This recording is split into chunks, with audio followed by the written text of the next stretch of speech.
Ya, kita mulai perkuliahan kita pada hari ini. Assalamualaikum warahmatullahi wabarakatuh.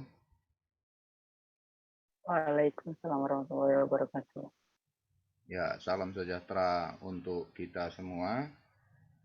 Eh, Hari ini kita lanjutkan lagi kuliah kita.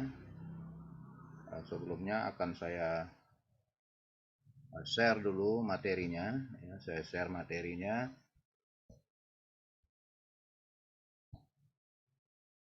Ya, materinya sudah nampak. Materinya sudah nampak. Nampak, Pak. Ya, udah nampak materinya. Ya, baiklah, kita hari ini membicarakan tentang, ya, dalam mata kuliah etika bisnis, kita membicarakan etika utilitarianisme dalam bisnis. Nah, ini etika utilitarianisme dikembangkan, ya, yang mempopulerkannya itu adalah Jeremy Bentham. Itu seorang filosof asal Inggris, ya, 1748 sampai 1832. Nah, dia ini seorang filosof. Pada usia 12 tahun dia sudah masuk ke Universitas Oxford, ya. Umur 15 tahun sudah tamat. Wah, jadi kalau kita lihat itu masih SMP, ya. Nah, tapi dia ini seperti itu. Ya, mungkin pada waktu itu ya asal ada orang mau berkuliah, nah, dan dia sudah punya kemampuan, uh, sudah diperbolehkan. Nah, Anda bisa lihat nanti bagaimana si Jeremy Bentham ini. Kalian lihat aja di di Google, kalian lihat supaya kita bisa memahami, apalagi kita ini orang dari filsafat, ya paling tidak pemikiran-pemikirannya nanti bisa kita lihat. Jadi, teori atau etika utilitarianisme ini, ya, bagaimana menilai, ya, baik buruknya suatu kebijakan. Apakah dia dalam bidang sosial, apakah di dalam bidang politik, apakah di dalam ekonomi, ya. Jadi mengukurnya itu memakai etika. Nah, itu saya cantumkan di situ. Menurut teori ini, suatu perbuatan baik, ya, jika dia membawa manfaat. Jadi sesuatu itu baik, nilainya apa? Manfaat.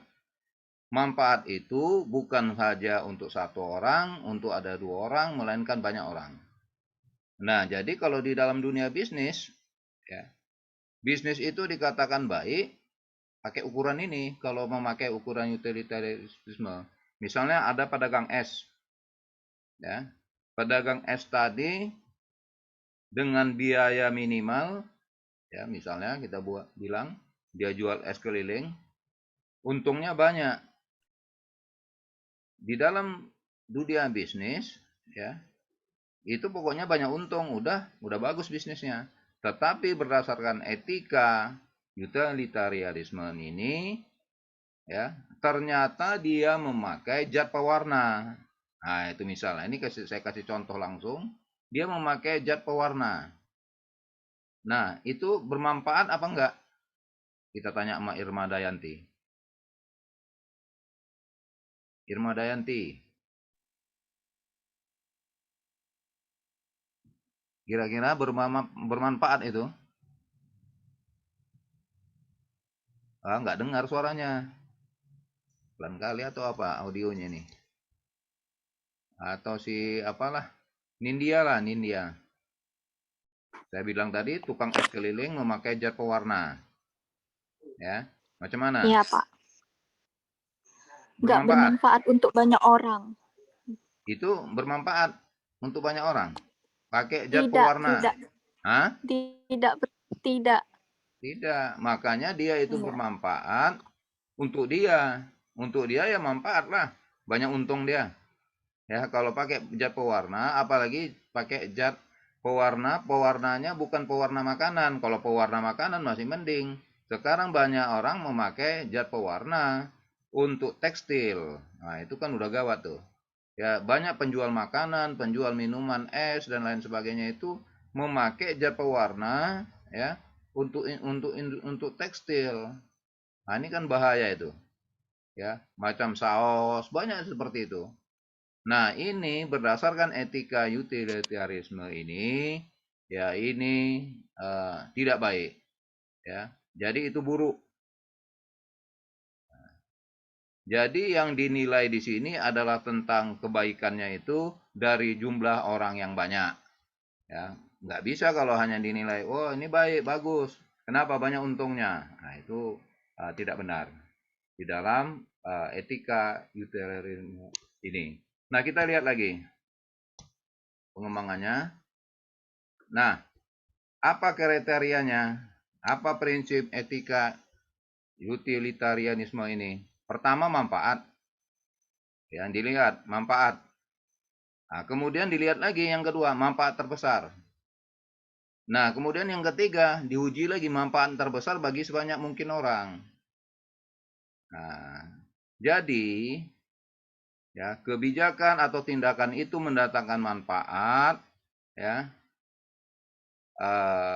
bukan hanya untuk satu orang. Itu saya buat lagi bahwa kebijakan atau tindakan itu mendatangkan manfaat atau kegunaan tertentu. Jadi kebijaksanaan atau tindakan yang baik adalah yang menghasilkan hal yang baik. Sebaliknya, kebijaksanaan atau tindakan yang tidak baik adalah hal yang mendatangkan kerugian. Nah, jadi ukurannya itu, ukurannya manfaat dan tapi bukan untuk satu orang, untuk harus banyak orang.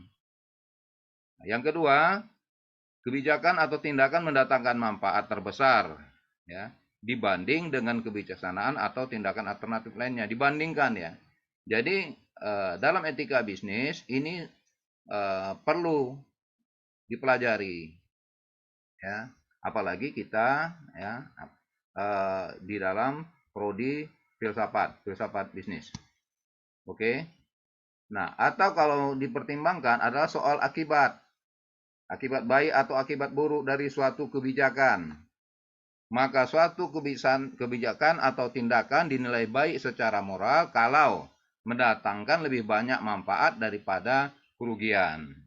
Nah, jadi ini lebih banyak manfaatnya.